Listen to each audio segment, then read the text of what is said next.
No? You don't want to claim your woo? Oh, there's another woo. That's from that's the meetup crowd over there, right? I don't understand the concept. No, come on, seriously. I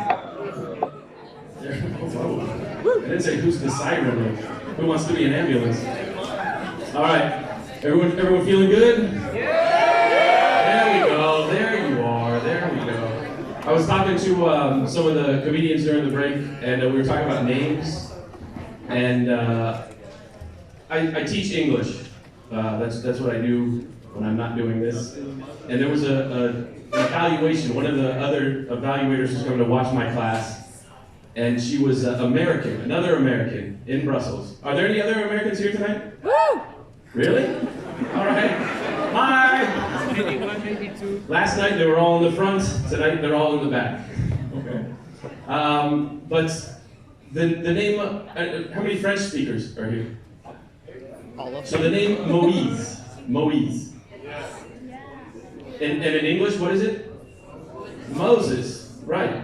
But those are very different. Like if your name is I don't know, Jean and John, like that's close, but Moïse and Moses. And so when she was there, she asked the student, what's your name? And he said, my name is Moïse. And she was like, what? And he said, Moïse. I'm sorry. And she looked at me, and I started laughing, because I could see the French guy was like, Americans, how do you not know who fucking Moses is?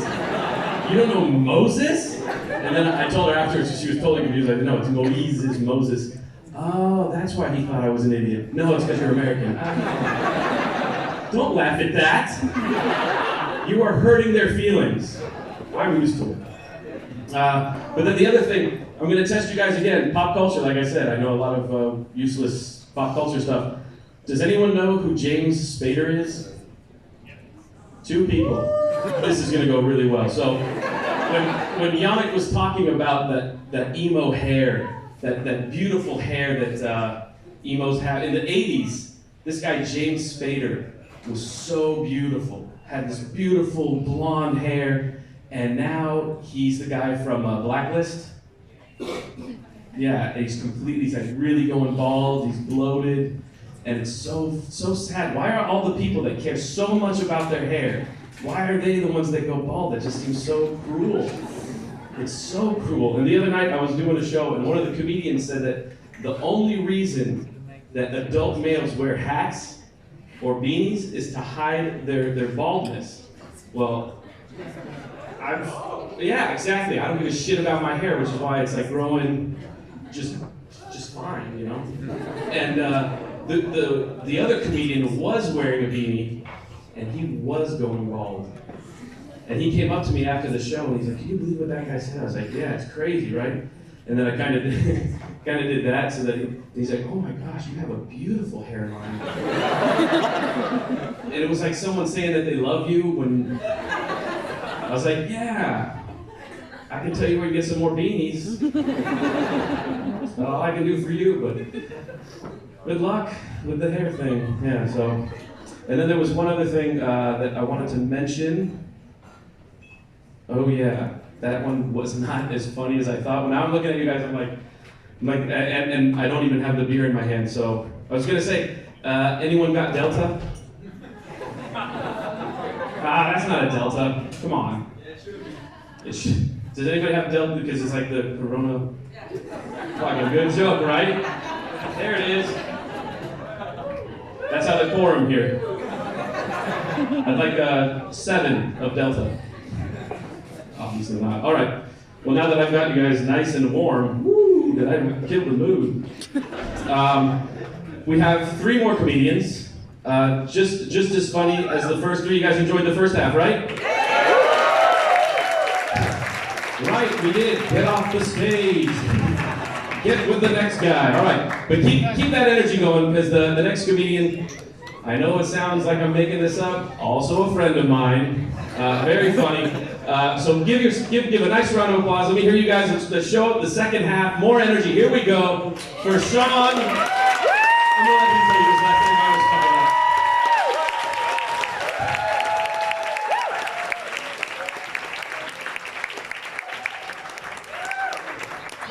How's it going? Thanks very much. My name's Sean FitzGerald, which, if it isn't obvious, I'm from Ireland.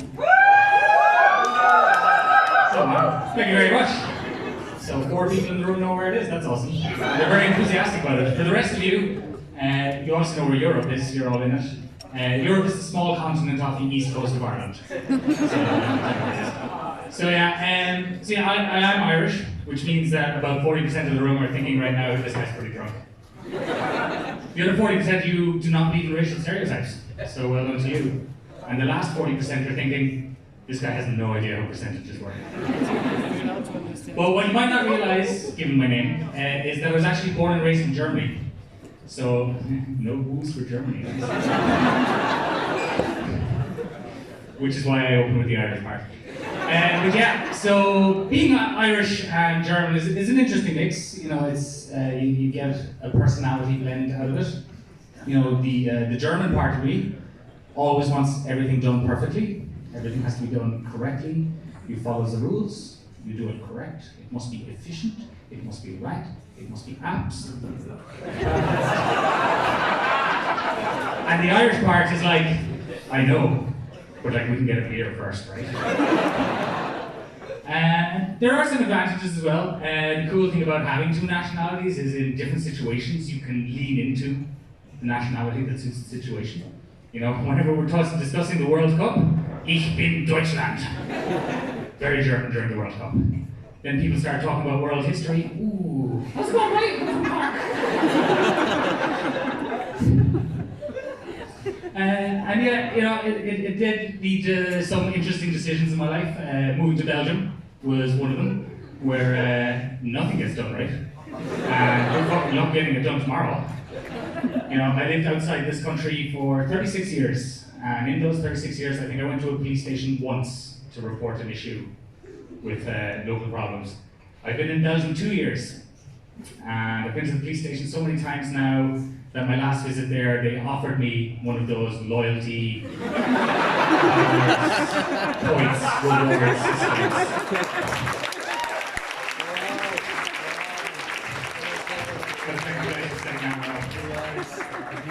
But yeah, the reason I moved to Belgium is actually I had a son recently. Thank you very much. I say recently, he's 7. But if you say I have a 7-year-old, nobody applauds. Which is weird, because like making a baby is a lot easier than keeping it alive for 7 years. Because as most of the men in this room know, you start practicing how to make a baby very young. You know, I think I was about 11 when I decided I was going to start practicing solo. You know, doing a lot of online research, watching online documentaries. They all show you how to make a baby, none of them show you how to raise a baby. You know, there's no MILF opens long seed bank account to open college fund for trust fund baby. Doesn't happen. But it did lead to some interesting developments as I did practice. You know, I did it solo for a long time. I did want to practice with other people, but I was a little bit of a late bloomer in that situation. I like to tell people it was for religious reasons, because, you know, whenever I approached a woman, she'd say, Jesus God, no.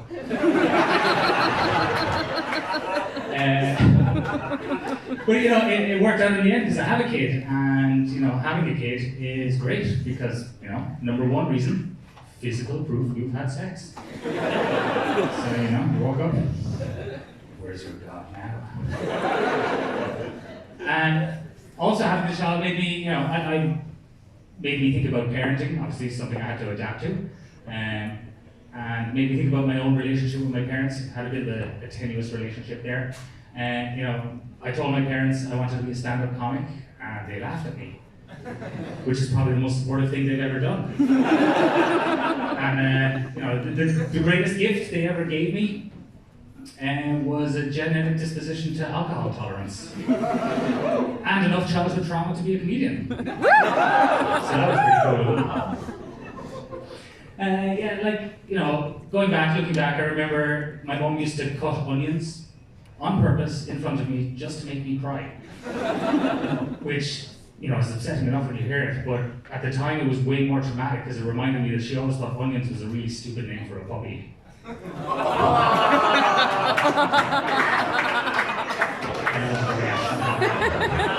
I tell you, I have childhood trauma, and you laugh. I caught a hypothetical puppy in the room and goes, oh no. But yeah, so, you know, going through the parenting thing, it's been interesting. I love it. I was raised by my parents with traditional old Irish values, you know, strong discipline, moral values, ethical code, a little bit of physical discipline. Whereas me, on the other hand, I like my son. So I've adopted a different parenting style. And one of the things that came up, you know, it's been Christmas recently, which got my wife's new nickname for me, her Christmas cracker, because I'm full of shitty jokes and a very disappointing band. That's a joke, I'm actually okay at it. Like I said, I've been practicing since I was 11. But yeah, with Christmas coming up, we actually adopted this new thing. And, you know, obviously growing up, for me, every present was from Santa, you know. Christmas came, you wake up in the morning, lots of presents, they're all from Santa. Whereas nowadays, we do it a little bit differently. Some of the presents are from Santa, some of the presents are from the parents. And, you know, you think, yeah, awesome, you can get the credit for the good stuff. And it's a little bit different than that. We actually do it differently. It's because, you know, modern days, kids go into school, some people got an Xbox, PlayStation, whatever. Some kids got books, socks, clothes. And you don't want those kids to think that Santa dislikes kids based on value. So what we did was, the expensive presents are from your parents, the not so expensive presents are from Santa. Which establishes to my son that this omnipotent being that can go around the world in less than one night is still shittier than me. I'll still get you better stuff. And the reason I do it as well is because for me, I have memories as a child. I asked for, I'm going to show my age here, a Super Nintendo with Street Fighter 2. Yeah, everybody show your age, that's right, yeah. Now, it's not that I was into computer games, it's just I thought if I had one, I might get some friends. And for the younger people in the room, that was like the PlayStation 5 of the time. And I asked for years and years and years, literally years, just to Super Nintendo Street Fighter 2. Every year I'd write to Santa, every year it wouldn't arrive. And, you know, I'd sneak off when my mom was shopping and go up to Santa in the mall. I'd be like, listen, look, I know you're not the real guy. But I know you have the inside line, so I need you to pass on a message. It's been 4 years now. I think you're really good. Just bring me the fucking Super Nintendo. Like, I'd write letters to Santa with my parents, and then immediately the next day write another letter, send it, say, listen Santa, ignore that shit. This is what I really want, Super Nintendo. And it never arrived. Which, you know, disappointing, but looking back, as my parents would say, it forms character. Which, you know, is a way of saying, we don't care. So, you know, that happened for years and years and years. And then, you know, I was 15, and I learned that Santa wasn't actually real. You know, which is, you know, you think, I've heard someone say, 15?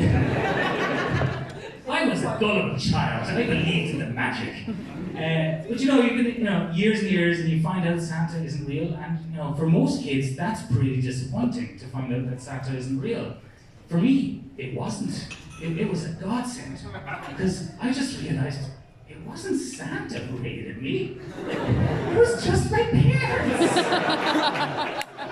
Thank you very much, guys. It's been amazing.